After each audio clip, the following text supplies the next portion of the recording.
I'm Kirsty and this is Crafty LARPer, and this week my crafting diary project was supposed to be making a medieval shift or chemise or camisea or what, the undershirt thing, and that was what I was supposed to be getting done. And supposed to be is the operative word. I've got most of it done. I have not got the sleeves on, which isn't the end of the world. I could very easily at this point turn it into a Regency chemise because the boxy shape would work quite well with that, and then I just have to, focus on getting rid of the sleeves and neatening up this sleeve hole side, I think people call it. Sleeve hole works, and just getting that bit sorted out because it is a bit rubbish at the minute. But yeah, had a week to get things done, did not get things done, which is really annoying because I was really hoping having these videos would help push me, but what ended up happening was that I got a couple of days where I just wasn't feeling well enough to do anything, and then that kind of snowballed, or at least it kind of acted like weights dragging along behind me as I tried to catch up. And that was really annoying because I just really wanted to get this done, but yeah. Also, yeah, I made some mistakes that annoyed me and meant that I wasn't working as quickly as I should have, which is unfortunate. But yeah, time to count all the things I do like about this chemise, I think, before I get on to what I don't like.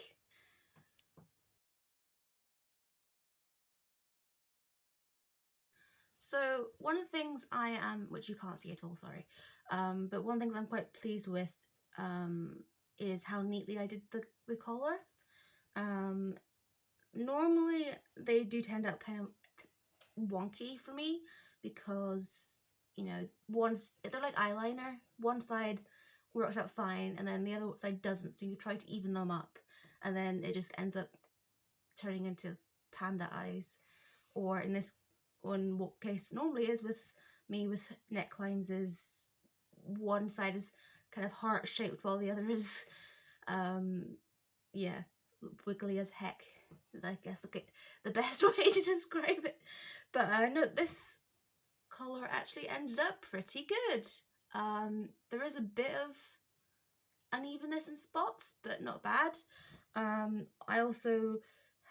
There's a bit weirdness going on at the joins for where the seams for the shoulder seams go into the neck, and I think that could be really easily fixed by just being aware of that being a problem next time, just so I sew a little differently, and I think that will probably work out fine next time. But it's a learning process. You have to just pick up what you've learned and carry on for the next thing. Oh, and here's the raggedy sleeves. Yeah, they need to be fixed. I'm also, though, really pleased with the work I put into the gores, which you can't really see because yeah, it's white on white. If I wanted to show people, I should have done a brighter colour of thread on the white, but that's not what chemises are for, really, is it? But yeah, so when I was making these gores, I had a lot of problems with them because I decided that I wanted to make quite small gores because it wasn't going to be a really big floofy shift. Only problem with that is that I kind of tried to balance that out by having quite a larger torso block, but that means that my shapes are a little bit weird now. But the gores turned out fine, mostly. They could do with being about twice the size they are, because they're just that. They're like, I mean, there's two sides to them, so they're double that. But I am actually really pleased with them because the last time I did gores and I did a kirtle practice or mock-up ages ago, and when I did the gores in that one, I actually just like got a big piece of the fabric. It kind of pinned it on over the top and then sewed up to how I wanted them, which worked, but uses up tons more fabric, obviously, because you're chopping up into weird shapes. And I kind of did the same thing with my medieval waistcoat, because I had the fabric and it wasn't in handy square, so I just plopped it on, pinned up, sewed the general shape in, and then left it at that. But for these, I actually went by the medieval method, which was getting rectangles and then cutting diagonally along them so that you have the two triangles that are the same size and shape, and then you just turn them around so that you've got two. You can join them up along the two straight lines and have a new larger triangle. And I managed to do that reasonably well. I did manage to make a mess of one of them. Well, one of the sets, should we say that? Because I don't know if you can see here. Let's see if I can get the lighting to work with me. Maybe there? I don't know. But I was like, I can do this. I can totally cut blind without a line or a ruler mark to show where I'm doing this. And no, you can't. Don't try doing that. That's stupid. So I ended up having some random weird shapes. Well, it's basically just a slice up through my gores. And of course, like an idiot, I had thought, oh, I'll speed it up by just putting my two rectangles on top of each other. So I ended up with twice as much. And I actually put those two gores together on the same side. So now I have two weird little holes that I've stitched up. And they look okay, actually. I mean, this one's already having problems, so I'll need to fix that. I have some scraps and pieces of fabric, so I can just patch them up. But yeah, you know, learning.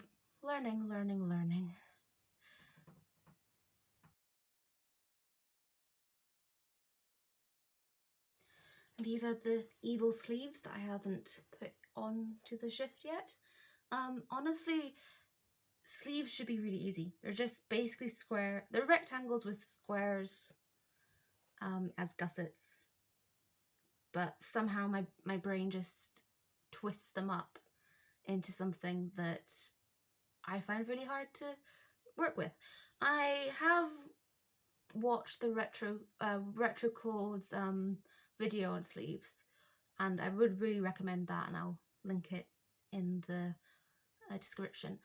But yeah, it's just, my brain does not compute sleeves. It's like weaving and coding for computers. Just, it's something that my brain just has decided that it's not going to keep the information filed away. It's just going to just drop them. Just go, oh, thank you for these files. But yeah, so I'm gonna try and I'll do these again, but I think I need a break from this shift because I just need to do something else.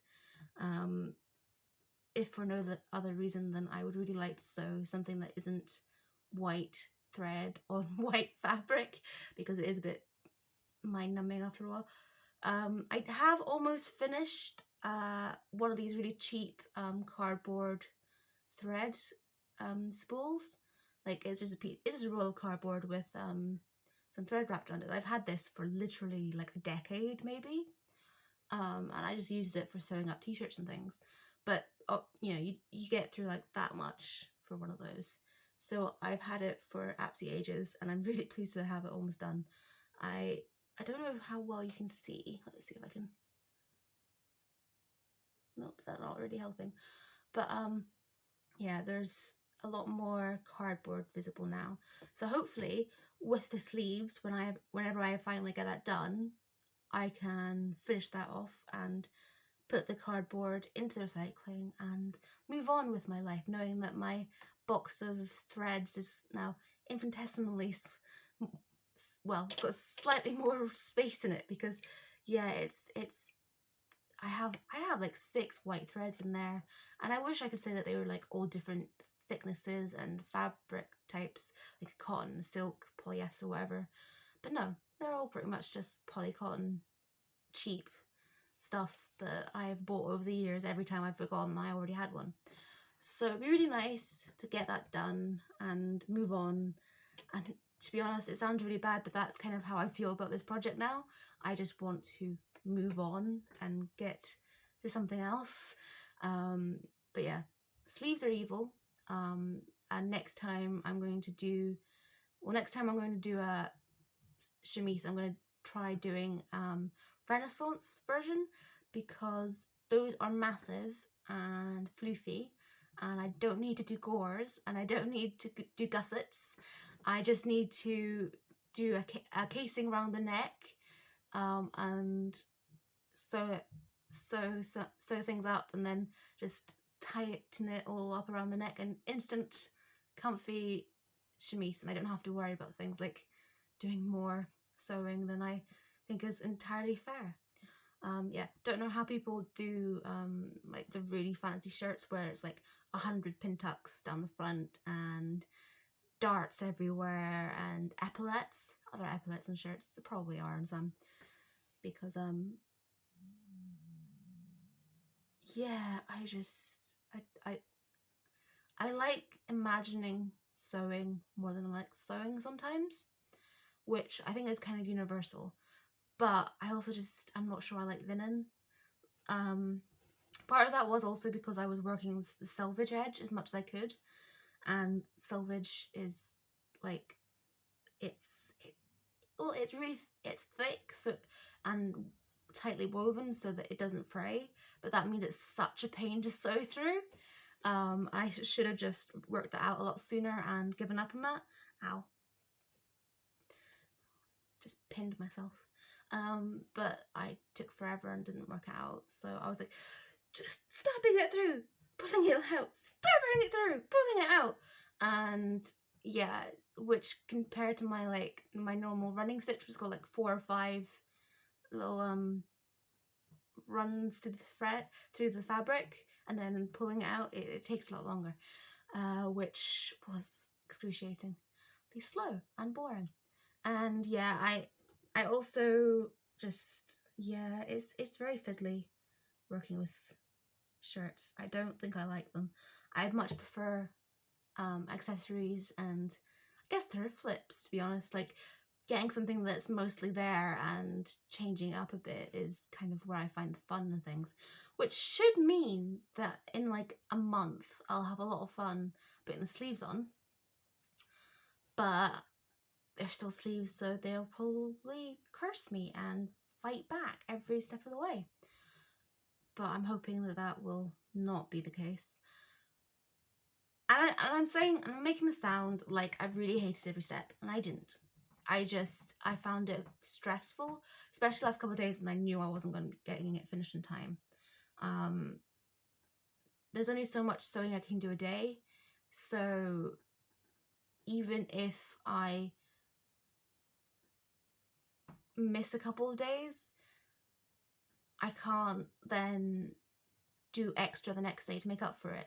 I have to kind of ration the crafting time out, and yeah, finding ways to make this take longer than it needed to with the extra sewing I need to do on the gores, which I messed up, and the selvage nonsense, that all just made the length of time spin out longer and longer. So I need to be better at not doing things like that and just find the simple way of doing things and not mess around with it. For pattern, I used a couple of different inspirations, which actually probably didn't help,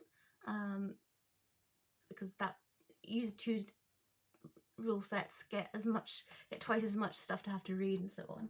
But what I used was a link to Empire Wiki. So there is a LARP here in the UK called Empire. It's run by Profound Decisions, and in it I play, or at least I will be playing, and I should have been playing for the past 2 years, but the world happened, a marcher who is a kind of English folk version of farmer person. Like, it's kind of the scary version of hobbits. like if hobbits had wicker men and hearth magic that was a bit spooky, which to be honest I would like that very much. But yeah, so that's the character kind of idea. And on their costume ideas page, they have a link to another page where they have a simple instruction on how to make a tea tunic, which is basically just a smock that's kind of shaped like a tea. Like that's where t-shirts come from too, the name for t-shirts. And I did that. Or at least I did some of it from that, and I also did some of my referencing from the medieval tailor's assistant or guide, no, assistant. And to be honest, I think I probably would have had an easier go of it if I'd used the Empire Wiki version, because it gave a lot more noob friendly advice. But I was like, no, I'm going to try and use the medieval tailor's assistant as much as possible. And it's a good book, but I think it does expect you to be a bit further along in the crafting journey, odyssey, than I maybe am. And maybe what I need to do is just get some really basic patterns and see if I can have a go at making them and make a complete mess out of things without having the pressure of, oh my gosh, I need this in like a month and a half for a LARP event. What am I going to do if I can't make it? And the thing is, I'm making myself stressed about nothing because I have other options that I can wear. So I'm just being silly. But yeah. Hi, I like to make my life difficult and I have anxiety. But yeah, so advice, find patterns that match your skill level. That seems like a good thing to take away from this. Also, I hate linen, and also, no, I don't hate linen. Linen's actually quite nice to sew with, as long as you're not going through the selvage. But I didn't treat it with quite as much respect maybe as I should have, and that might have been where I fell down. Because I definitely didn't. I didn't do the thing where you draw a single thread from the weave and then use that as your line for where you're going to sew, because I don't have the spoons for that. I can only sew for like 2 or 3 hours a day, and that sounds like it would be so mentally exhausting, if not actually time consuming, that it would completely just take all my time just to like draw out that single thread along the 1.5 meters of fabric. So no, I just used a pair of scissors, and it was a bit lumpy and wobbly in places, but it worked out fine. But yeah, so I probably could have given the fabric more care. Like the fact that this, I don't know if you can tell, but there's not quite even in the seam edge there, because apparently I did not cut this very straight. But overall, really good project. Definitely understand now why people always say that you should start with the under things, because then you can put them under things and hide them and not have to worry about people seeing your dodgy sewing, which, all things considered, is definitely a bonus for this piece of project. I don't know quite what I'm going to do over the next couple of days, because I do have a few things I need to get done, or at least I really want to get done, but I can't just throw myself headfirst into them, and I think I need to kind of work that out a little bit, just kind of slow down a little, because I have two LARP events at the end of, one at the end of February and one at the end of March, that I really want to go to, and I'm going to, unless something COVID-y happens that makes it impossible. But I also think that I need to remember that I don't need to make everything for those events. I'm happy not to make some things that up until now I was like, gonna do it, you know. And I think I need to just kind of take a breath, think about what I actually need to make, what I want to make, work out what I have available that I can just sub in, and yeah, think about that. Just kind of take a breath. Go on. But yeah, so that's what I've learned. Also, use rulers when rulers are appropriate when you're trying to cut diagonals, because you cannot do it by eye. What the heck were you thinking? Always make gussets larger than you think you need them as well. That's another one, because I actually made 2 sets.